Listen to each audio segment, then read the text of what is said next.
Hello everyone, मेरे channel में आप सबका स्वागत है। मेरा नाम है मृणालिनी। चलिए देखते हैं आज की रीडिंग में यूनिवर्स आपको क्या मैसेज देना चाहते हैं। ये रीडिंग जनरल रीडिंग है, तो आपको जितना रेजोनेट करता है उतना ही लीजिए। रीडिंग का जो भी पार्ट आपको रेजोनेट नहीं करता है कोई बात नहीं, शायद वो किसी और के लिए हो। जेंडर स्पेसिफिक मैसेजेस नहीं है और टाइमलेस रीडिंग्स हैं। तो आपको अगर रीडिंग रेजोनेट नहीं करता है कोई बात नहीं, आप मेरा चैनल विजिट कर सकते हैं। उसमें आपको अभी बहुत सारे वीडियोस मिल जाएंगे। ज़रूरी नहीं है कि रिसेंट अपलोड ही आपको रेजोनेट हो। तो चैनल में जो भी रीडिंग्स हैं उसमें जो टाइटल आपको अच्छा लगता है आप देख सकते हैं, शायद उसमें आपको कोई मिल जाए मैसेज आपके लिए जो ज़रूरी हो। और जैसे मैंने कहा जेंडर स्पेसिफिक नहीं है, तो आप रोल रिवर्स कर सकते हैं। अगर एनर्जी आपकी एनर्जी है तो ठीक है, नहीं है तो किसी और की है तो आप रोल रिवर्स कर सकते हैं और जेंडर स्विच भी कर सकते हैं। डियर यूनिवर्स, प्लीज़ बताइए जो भी कलेक्टिव इस रीडिंग को देख रहे हैं उनके हाईएस्ट गुड के लिए आप उन्हें क्या बताना चाहते हैं। Thank you for your grace, thank you for the love, thank you for abundance, thank you for healing, thank you for transformation, thank you for guidance, thank you for clarity, thank you for protection, thank you for validation. Dear universe, thank you, thank you, thank you.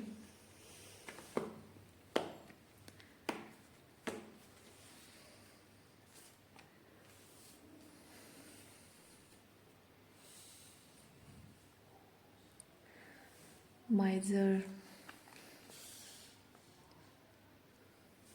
abundance,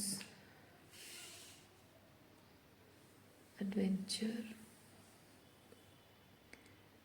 bottom of deck में है completion.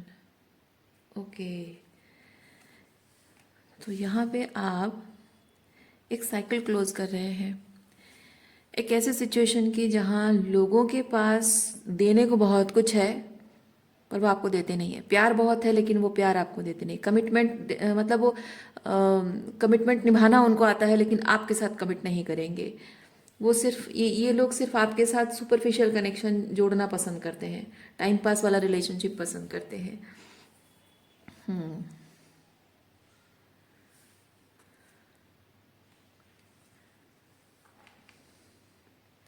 और ना सिर्फ ये आपका आपके साथ time pass relationship रखते हैं, बल्कि आपका गलत फायदा भी उठाते हैं। इमोशनली आपको अब्यूज भी करते होंगे और दूसरे लोगों के साथ जगलिंग करने की कोशिश भी करते होंगे, टॉक्सिक बिहेवियर भी करते होंगे, मैनिपुलेशन भी करते होंगे। और देखिए बहुत सारा स्ट्रेस भी है यहाँ पे।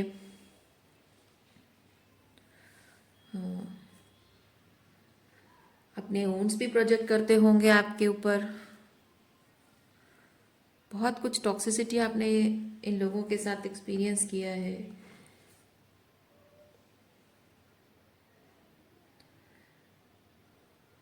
हाँ, और ये रिलेशनशिप टूटने की वजह ये है कि आप एम्प्रेस हैं और एम्प्रेस के साथ रहकर अच्छा अच्छा जब कुछ जो कुछ भी मिलता है ना वो एंजॉय करने में इनको बड़ा मज़ा आता है।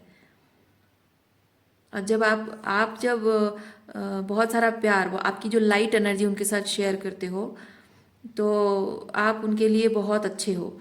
लेकिन जैसे ही आप उनको शैडो दिखाने लग जाते हो, यानी कि उनकी टॉक्सिसिटी विद द डेविल, उनकी टॉक्सिसिटी जब जब आती है तो आप उससे ट्रिगर होते हो। तो आप उनको जब उनकी शैडो दिखाते हो तो वो आपसे ट्रिगर होते हैं और तब आपको वो डेविल कहते हैं।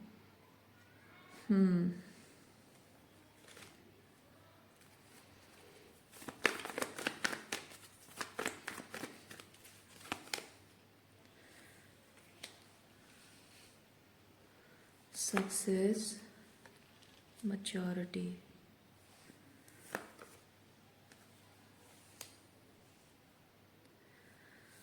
Playfulness, inner voice.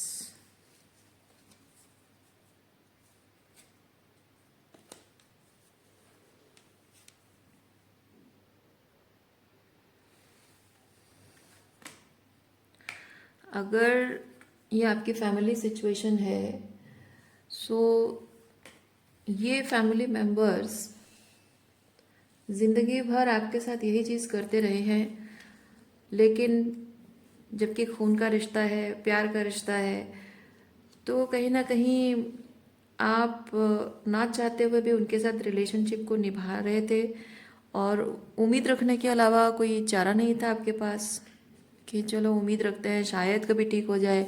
May be ये आपके भाई बहन हैं या मम्मी पापा हैं या आपके स्पाउस हैं। सो चलो इंतज़ार करने के अलावा कोई चारा नहीं है। Let's hope for the good things. लेकिन जितना समय आपने इन लोगों के साथ रिलेशनशिप में उम्मीद रखी है और निभाते रहे हो, उतना ही ये लोग आपको बहुत लाइटली लेते हैं, फॉर ग्रांटेड लेते रहे हैं। आपके साइलेंस को आपकी कमज़ोरी समझते रहे हैं, पेशेंस रखने को आपकी कमज़ोरी वीकनेस समझते रहे हैं। और इसी चीज़ की वजह से इन लोगों ने आपका बहुत गलत फ़ायदा उठाया है। डिसरेस्पेक्ट भी मैं फील कर रही हूँ। और आपके इसी धैर्य रखना और शांत रहना, इस चीज़ को उन्होंने आपकी वीकनेस मानकर आपकी बहुत बेइज्जती भी की है। ना कि सिर्फ आपकी बेइज्जती बल्कि मतलब अकेले में आपकी बेइज्जती की है और अपने घर वालों लोगों के सामने दोस्तों के सामने भी आपकी बेइज्जती की है।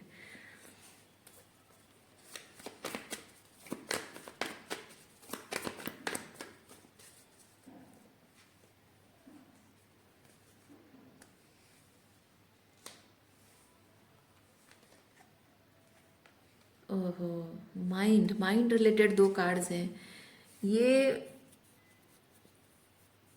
दिमागी तौर पे देखिए यहाँ पे क्या शब्द है, स्किज़ोफ्रेनिया। तो हो सकता है कि ये लोग आपको एक्चुअली ऐसे स्किज़ोफ्रेनिक कहते हों या फिर आपको डिल्यूलू कहते हों या फिर बाइपोलर कहते हों। इस तरह की कुछ साइकोलॉजिकल जो इश्यूज हैं उसको लेकर शायद आपको पॉइंट आउट करते हों, ब्लेम करते हों, आपको जताने की कोशिश करते हो कि आप दिमागी तौर पे आप बैलेंस्ड नहीं हो, हेल्दी हेल्दी तरीके से आपका ब्रेन वर्क नहीं करता है। शायद आपको ऐसे जताने की कोशिश की गई है, आपके जो डिसर्नमेंट सिस्टम पर सवाल उठाए गए हों।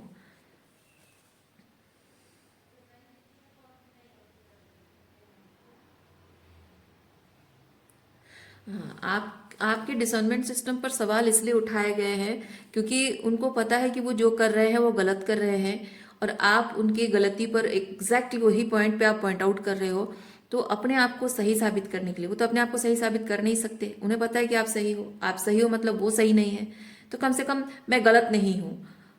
और गलत नहीं हो मतलब तुम कहीं ना कहीं शायद ओवर थिंक कर रहे हो, ओवर एनालाइज कर रहे हो, ये दिमागी ठीक नहीं है, कुछ अनशंट उल्टा पुल्टा कुछ ही सोचती रहती हो।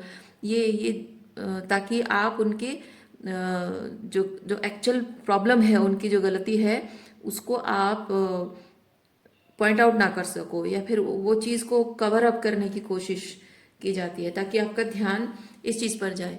आपको अगर कहा जाए आपकी मेंटल हेल्थ ठीक नहीं है, आप इस चीज़ पे सोचने लग जाओगे, क्या मुझे ऐसा क्यों कहा, है ना। आप ये सोचना बंद कर दोगे कि हाँ उसको जिस चीज़ के लिए आपने पॉइंट आउट किया था, बताया था कि वो गलत है, उसके बारे में ना सोच के आप सोचोगे ऐसे कैसे कह सकता है, मुझे पागल कैसे कह सकता है, दिमाग खराब है कैसे कह सकता है। ये जाहिर सी बात है, किसी इंसान के दिमाग में ये चीज़ चलने लग जाता है।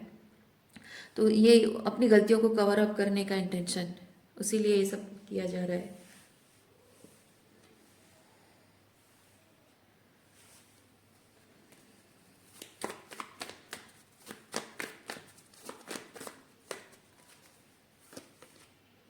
नॉथिंगनेस,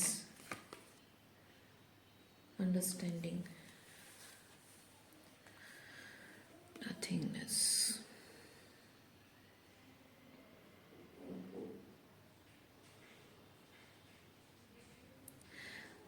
नथिंगनेस एक ऐसी एनर्जी है जहाँ आप उनकी लाइफ में फील करते हो कि आप कहीं नहीं हो। फिजिकली आप भले ही हो लेकिन उनके ज़िंदगी का हिस्सा आप नहीं हो। उनकी ज़िंदगी में जैसे आपकी कोई बात की कोई वैल्यू नहीं है, आपकी फीलिंग्स मैटर नहीं करते हैं, आपकी कोई डिसीजन मैटर नहीं करता है, आपके चॉइसेस मैटर नहीं करते हैं, आपके ओपिनियन मैटर नहीं करते हैं। और हो सकता है कि आप हो वहीं बैठे हुए, सब लोग बात कर रहे हैं लेकिन आपको इग्नोर कर रहे हैं, और आप अगर कुछ पूछो तो भी आपको इग्नोर कर रहे हैं, जैसे कि आप हो ही नहीं। और मैं एक चीज़ फील कर रही हूँ, ये जो कंसिस्टेंटली आपको जताया गया कि तुम कुछ नहीं हो, तुम मैटर नहीं करती हो या मैटर नहीं करते हो, आप अब जानबूझ के ये चीज़ें अब कर रहे हो कि हाँ मैं मैटर नहीं करती हूँ ना, ठीक है, अब किसी भी चीज़ में मैं इन्वॉल्व नहीं हूँ, मेरी फीलिंग्स मैटर नहीं करती, ठीक है, आज के बाद मैं अपनी फीलिंग्स भी शेयर नहीं करूँगी और तुम्हारी फीलिंग्स का ख्याल भी नहीं रखूँगी। सो आप वहीं उसी घर परिवार सिचुएशन में हो, लेकिन ऐसे रहते हो जैसे कि आप हो ही नहीं, ना आप उनको सुन सकते हो ना वो आपको सुन सकते हैं। हालांकि आपकी साइलेंस को वो सुन रहे हैं जो उनके कानों में गूंज रही है, और आप उस चीज़ के लिए अनबॉदर्ड हो। अगर आपको बॉदर भी करता है तब भी आप कहते हो कि नहीं, ये तो तुम ही ने मैनिफेस्ट किया है, इन लोगों ने जो किया है इसके बाद यही मैनिफेस्ट उन्होंने खुद किया है, ये चीज़ करने के लिए मजबूर हुए हो आप।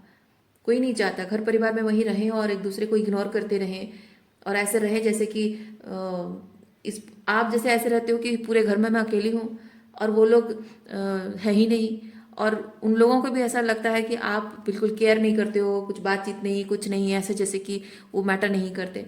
हाँ, ये उन्होंने ही मैनिफेस्ट किया है, उन्होंने ही आपको ऐसे जताया है कि आप मैटर नहीं करते हो, तो आप एक्चुअली में मैटर करना बंद कर रहे हो उनकी लाइफ से।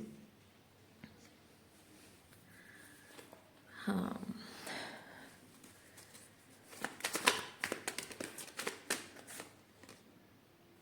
होली लव।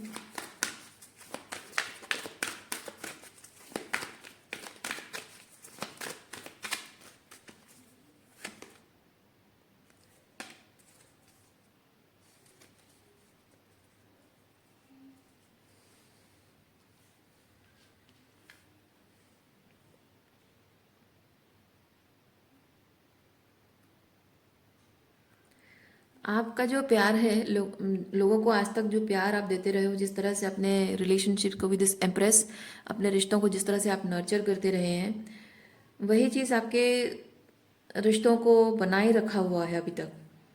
आपके प्यार की वजह से, आपके एफर्ट्स की वजह से ही ये रिश्ते बने रहे हैं अब तक। आपने हाथ खींच लिया, अब ये बिखरने लग गए हैं या बहुत जल्द बिखरने लग जाएंगे। आस्क एंड रिसीव, इन्होंने यही चीज़ मांगा है, आपके इस प्यार की डिसरेस्पेक्ट की है, और यूनिवर्स को इन्होंने मांगा है कि we don't deserve this type of love. So अब यही उनको मिल रहा है। उनको ऐसा लव मिलेगा जो कि प्योर लव हो ही नहीं सकता, आपकी तरह होली लव हो ही नहीं सकता, टॉक्सिक मैनिपुलेटिव होगा। तो वही वो लोग मैनिफेस्ट कर रहे हैं। आपका ये प्यार उनको बहुत ग्राउंडेड फीलिंग देता था, but they didn't respect it. तो अब जो जिस तरह से वो आपके साथ कर रहे हैं, एग्जैक्टली वही चीज़ अब उनको मिलना ही है। तो अगर ये जो कुछ भी एक्सपीरियंस कर रहे हैं अभी, मे बी आप विटनेस कर रहे हो कि उनके लाइफ में क्या चल रहा है, और यूनिवर्स कह रहा है कि हाँ ये ज़रूरी था, ये ज़रूरी था, इन लोगों को ये एक्सपीरियंस करना बहुत ज़रूरी था, और आपको इस बात की चिंता करने की ज़रूरत नहीं है, क्योंकि आप जो अपने आप को इस सिचुएशन से विड्रॉ कर रहे हैं, अपनी मेंटल हेल्थ का, इमोशनल हेल्थ का ख्याल रख रहे हैं, वो ज़रूरी है, क्योंकि आपकी इनर चाइल्ड जो है यहाँ पे बहुत हर्ट हुई है, बहुत ही अनसेफ फील करती रही आपकी इनर चाइल्ड। सो आप अपने इनर चाइल्ड वुंड्स को हील कर रहे हो। Okay, so let it be. आपके लिए जो सही है आप वो करो, उनके लिए जो सही है उनको वो मिल जाएगा, और वो आप चिंता करने का विषय आपके लिए नहीं है। ओके, सो आज के लिए इतना ही है। उम्मीद करती हूँ इस रीडिंग से आपको कुछ क्लैरिटी मिली हो। मैं आपको नेक्स्ट रीडिंग में मिलती हूँ। अपना ख्याल रखिए, खुश रहिए, बाय।